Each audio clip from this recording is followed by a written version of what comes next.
अधर्माभिभवात् कृष्ण प्रदुष्यन्ति कुलस्त्रियः स्त्रीषु दुष्टासु वार्ष्णेय जायते वर्णशंकरः।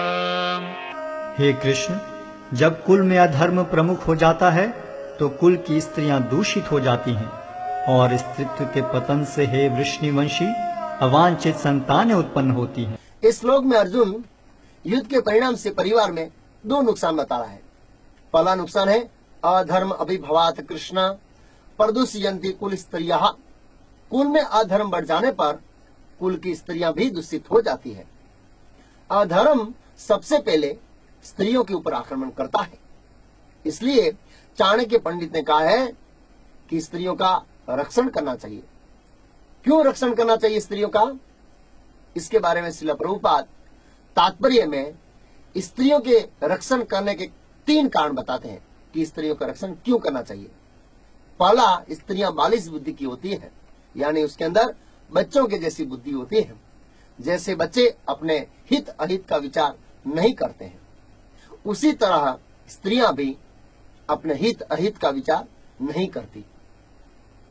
दूसरा है, स्त्रियां विश्वसनीय नहीं होती, यानी भोली भाली होती है। उनके हृदय में गुप्त बात नहीं रहती है, क्योंकि यह युधिष्ठिर महाराज का श्राप सभी स्त्रियों के लिए है।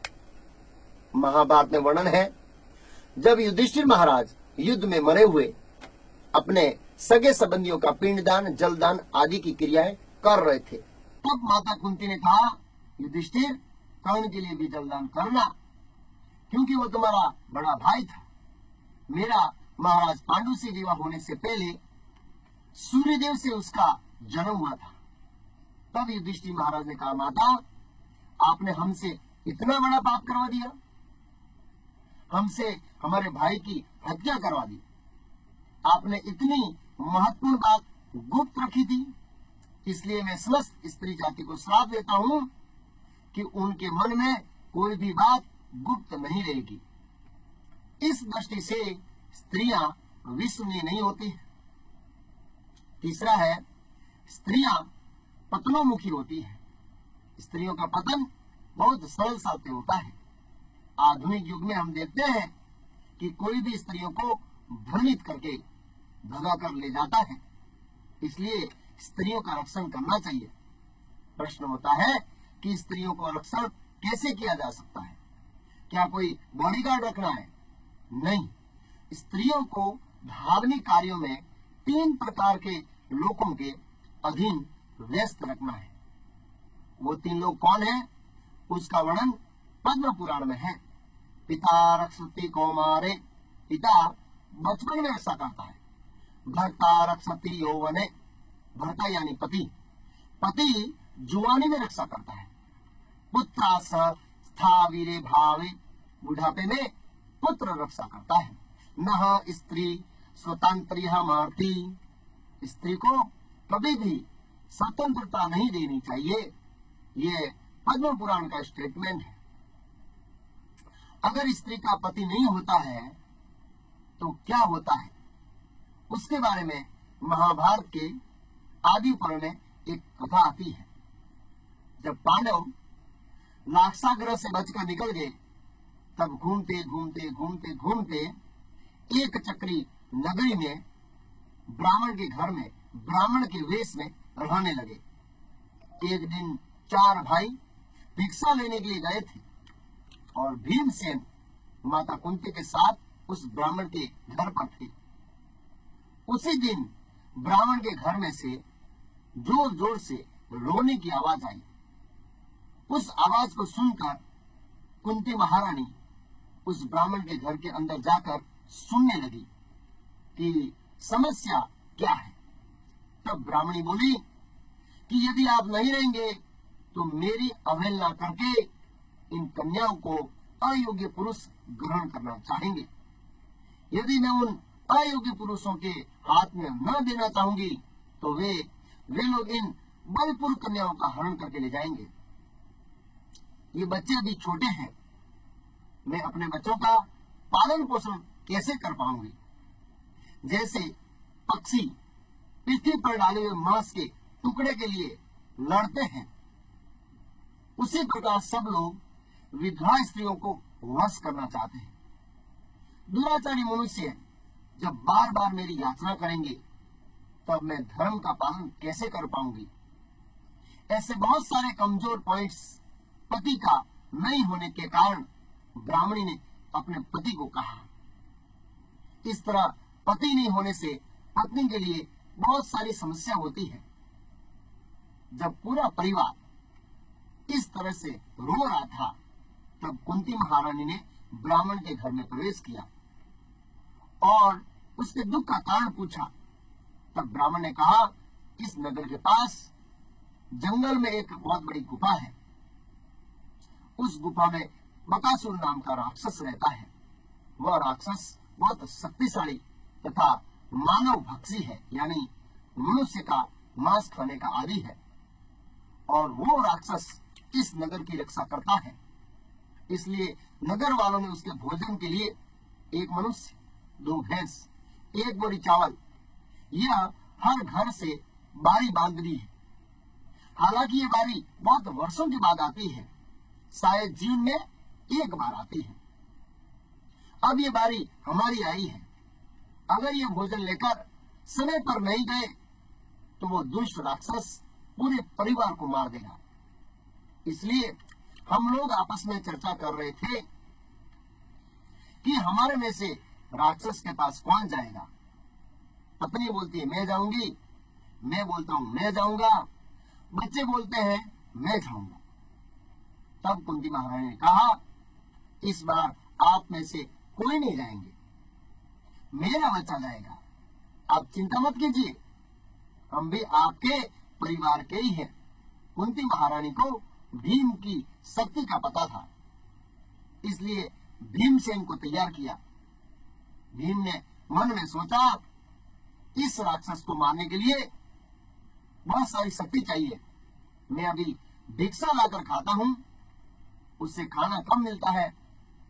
ऐसा सोचकर भीम ने उस ब्राह्मण को कहा, उस राक्षस के लिए मुझे साथ में ले जाने के लिए भैंस नहीं चाहिए, उसके बदले में एक बैलगाड़ी भरकर हलवा, पूड़ी, सब्जी, रोटी, पकौड़ा, फल फ्रूट और मिठाइयां चाहिए।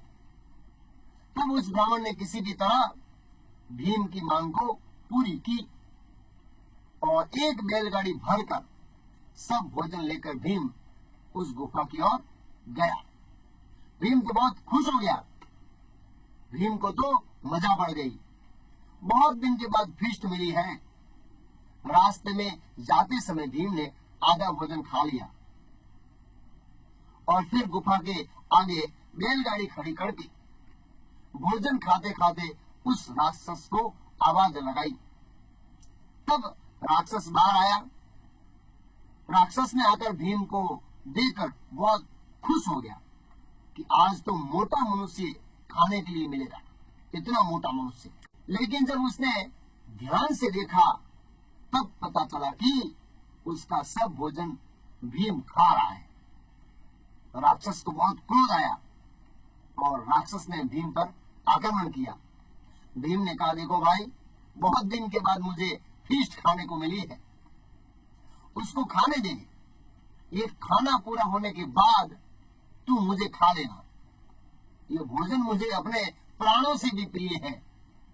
मरने से पहले मैं अच्छी तरह से खाना चाहता हूं, नहीं तो मेरी खाने की इच्छा बाकी रह जाएगी। इस तरह भीम खाता गया और युद्ध करता गया। अंततः भीम ने उस मानव भक्षी दुष्ट राक्षस को मार दिया। तो मैं इस कथा में ब्राह्मण और ब्राह्मणी के संवाद में पति नहीं होने से पत्नी को क्या कष्ट पड़ता है वो बात बता रहा था। आज के आधुनिक समाज में स्त्री स्वतंत्रता के नाम पर लोग स्त्रियों का मानसिक और शारीरिक शोषण करते हैं। सबसे पहले स्वतंत्रता के नाम पर स्त्रियों को घर से बाहर निकाल दिया ताकि उनका शोषण कर सकें। घर में रहेगी तो उनका शोषण नहीं कर पाएंगे। अज्ञान के कारण स्त्रियां सोचती हैं, पहले हम घर में बंद थी, अब हम घर से बाहर आ गई हैं, इसलिए हमको स्वतंत्रता मिली है। ये स्वतंत्रता नहीं है, ये परतंत्रता है। इसको बुद्धि से समझना पड़ेगा, तब समझ में आएगा समाज में स्त्री की भूमिका क्या है, क्यों हम उनके संरक्षण के बारे में इतना जोर देते हैं। श्रील प्रभुपाद इसके बारे में तात्पर्य में लिखते हैं, जीवन में शांति, सुख तथा आध्यात्मिक उन्नति का मुख्य सिद्धांत मानव समाज में अच्छी संतान का होना है। वर्णाश्रम धर्म के नियम इस प्रकार बनाए हैं कि राज्य तथा जाति की आध्यात्मिक उन्नति के लिए समाज में अच्छी संतान उत्पन्न हो। ऐसी संतान समाज में स्त्री के सतीत्व और उसकी निष्ठा पर निर्भर करती है। समाज के उद्धार के लिए स्त्रियों का रोल बहुत ही महत्वपूर्ण है। देश का भविष्य स्त्रियों के हाथ में है, लेकिन हमारा दुर्भाग्य है कि आज के नेता लोग स्त्रियों का मार्गदर्शन गलत दिशा में कर रहे हैं। प्रश्न उठता है, अगर स्त्रियों का रक्षण नहीं हुआ तो क्या होगा? तो वे पर पुरुष से स्वतंत्र रूप से मिलेगी और व्यभिचार करेगी, जिसका परिणाम इस श्लोक में कहा है, स्त्रीषु दुष्टांशु वर्णे जायते वर्ण संकरः। स्त्रियों के पतन से वर्ण संकर प्रजा की उत्पत्ति होती है। वर्ण संकर प्रजा किसको कहते हैं? वर्ण संकर प्रजा का अर्थ है जो नैतिक मूल्यों का पालन नहीं करते हैं, जो वैदिक शिष्टाचार और वैदिक सभ्यता का पालन नहीं करते हैं, उनको वर्ण संकर प्रजा कहते हैं। वैदिक सभ्यता में कोई भी स्त्री पर पुरुष से बात तक नहीं करती थी, लेकिन वर्ण संकर प्रजा की स्थिति अलग है। जैसे हम आधुनिक दुनिया में देखते हैं, एक बार मैं लोकल ट्रेन में जा रहा था, एक लड़का ऐसे पकड़कर खड़ा था, एक लड़की ने उसके इधर ऐसे हाथ रखा, वाह शेर वाह, क्या बॉडी बनाई है। सब लोग देख रहे थे, किसी को कोई लाज शर्म नहीं। ये वर्ण संकर प्रजा के लक्षण है, और वर्ण संकर प्रजा आध्यात्मिकता में शून्य होती है। इस श्लोक के तात्पर्य में श्रील प्रभुपाद वर्ण संकर प्रजा के परिणाम, 3 परिणाम बताए हैं। पहला, युद्ध और महामारी का संकट। दूसरा, नर के जीवन। तीसरा, सामुदायिक योजनाएं और पारिवारिक कल्याण कार्य में रुकावट। इसलिए हमें किसी भी तरह वर्ण संकर प्रजा को उत्पन्न होने से रोकना चाहिए।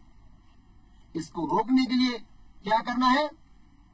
वर्ण संकर प्रजा को रोकने के लिए 3 काल में स्त्रियों का रक्षण करना पड़ेगा। वो मैंने पहले बताया।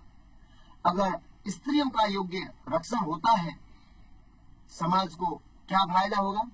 श्री प्रभुपाद तात्पर्य में लिखते हैं कि स्त्रियों का विविध कुल परंपराओं में व्यस्त रहने और इस तरह उनके सतीत्व तथा अनुरक्ति से उसी ऐसी संतान जन्म लेगी जो वर्णाश्रम धर्म में भाग लेने के लिए योग्य होगी, जिससे समाज में शांति, सुख तथा आध्यात्मिक उन्नति होगी। इसके बिना समाज में शांति, सुख तथा आध्यात्मिक उन्नति की कोई आशा नहीं है। अगले श्लोक 41 में अर्जुन कहेगा कि जब वर्ण संकर प्रजा की उत्पत्ति और वृद्धि होती है तो उसका परिणाम क्या आता है।